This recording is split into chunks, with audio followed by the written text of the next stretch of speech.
सभी को जय श्री राधे गोविंद राधा माधव गोपाल। मैं जानकी त्रिपाठी अश्रो। आज बात करेंगे कि महाकुंभ क्यों लगता है और कुंभ की क्या विशेषता है, और कुंभ में हमारे देवी देवता भी आते हैं जिससे उनका बड़ा आनंद और वो झूमते इस पृथ्वी पर आकर के ये कुंभ का माहौल आ गया। सब घूमते हैं और आनंद होता है, साधु संत महात्माओं का दर्शन होता है और जीवन हमारा भी आनंद और प्रफुल्लित होता है। कुंभ देखा जाए 4 जगहों में पड़ता है। आप सभी को ज्ञात होगा, कहीं ना कहीं आपने सुना होगा।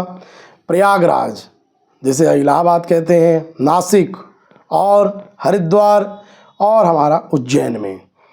कहते हैं कुंभ महापर्व का बड़ा ही अद्भुत और सुंदर दृश्य रहता है जिससे देख करके देवता भी स्वर्ग से सोचते हैं कब हम पृथ्वी पे आ जाए। देवता कौन है? इंद्र आदि देवता।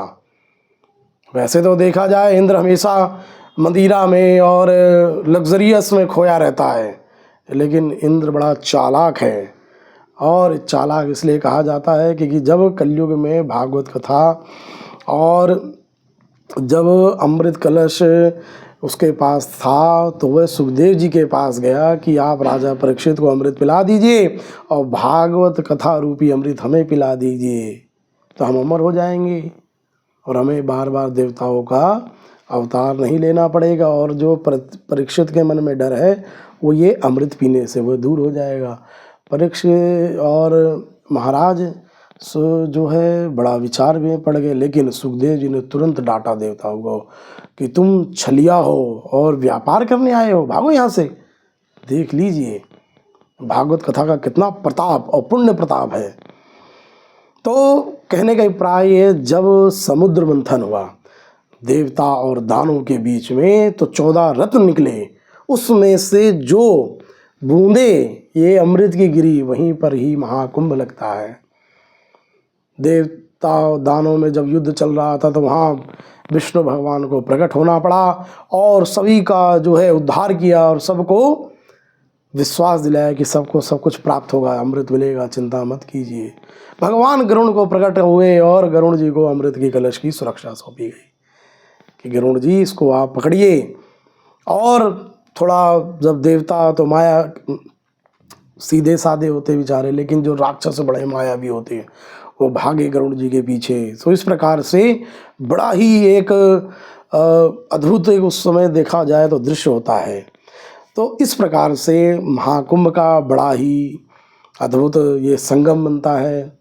और इलाहाबाद में इस बार महाकुंभ पड़ेगा तो देखिए नागा साधु हर हर महादेव करते हुए स्नान करेंगे, ध्यान करेंगे और अपने जीवन में आनंद और परमानंद होता है उनको।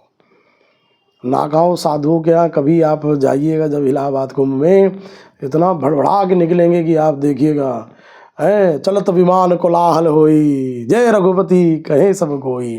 तो इस प्रकार बड़ा ही आनंद का दृश्य हो जाता है वहाँ। हजारों लाखों लोग संत महात्मा मतलब ऐसी हिमालय की कंदराओं में बैठे तपस्या करते हैं, लेकिन उस समय वे कुंभ में आ जाते हैं। बड़े अद्भुत दर्शन होते हैं सभी संत महात्माओं के। और कहते हैं कि संत समागम हरि कथा तुलसी दुर्लभ दो, ये 2 बहुत दुर्लभ है इस कलयुग में, है संतों का समागम, हरि की कथा, ये मिल जाए जीवन आनंदमय हो जाता है।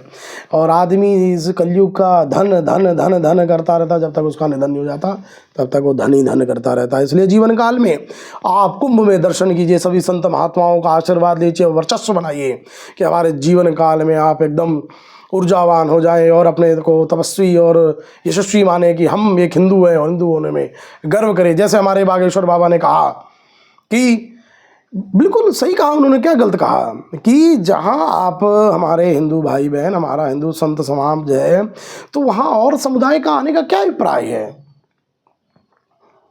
आप तो देखते ही हैं, कहीं मूत देंगे खाने में, कहीं थूक देंगे, खा लो तुम। अरे हिंदू तो फिर हिंदू ही है, समझने को राजी नहीं है।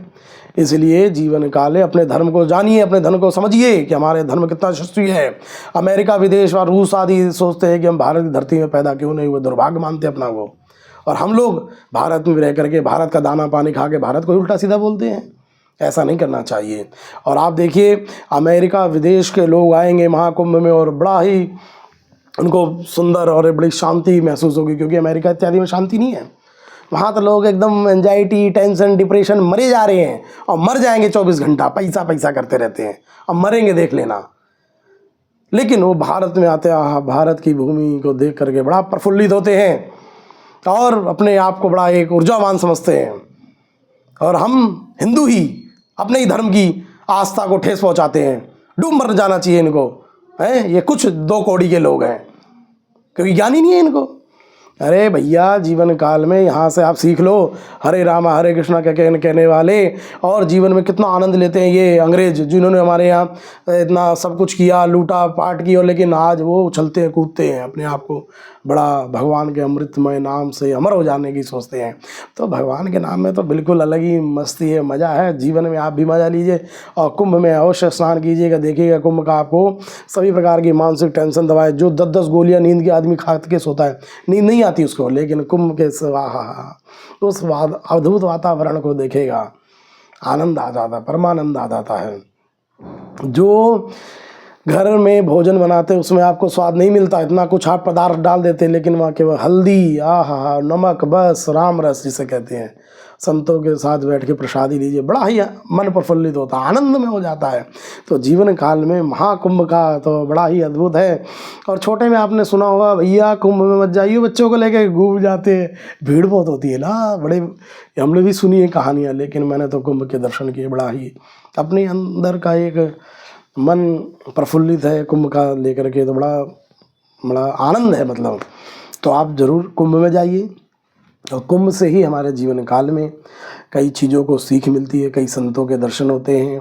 जिस प्रकार मैंने बताया 4 जगह कुंभ लगता है, मकर संक्रांति का स्नान होगा, बसंत पंचमी को स्नान होगा, कई अखाड़े, साधु महात्मा हर गंगे करते हुए आपको मिलेंगे, आपका जीवन धन्य हो जाएगा। कोरोना से आपने क्या समझा? हमारे जीवन काल में कुछ नहीं है, 2 मिनट का जीवन है।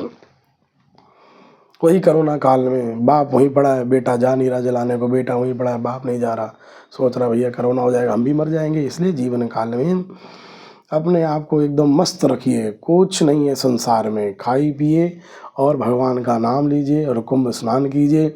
और Janaki Tripathi astro YouTube channel का सब्सक्राइब कीजिए, जिससे आपको आनंदमय और सरल भाषाओं में आपको वीडियो मिलेगी। सभी को जय जय श्री राधे।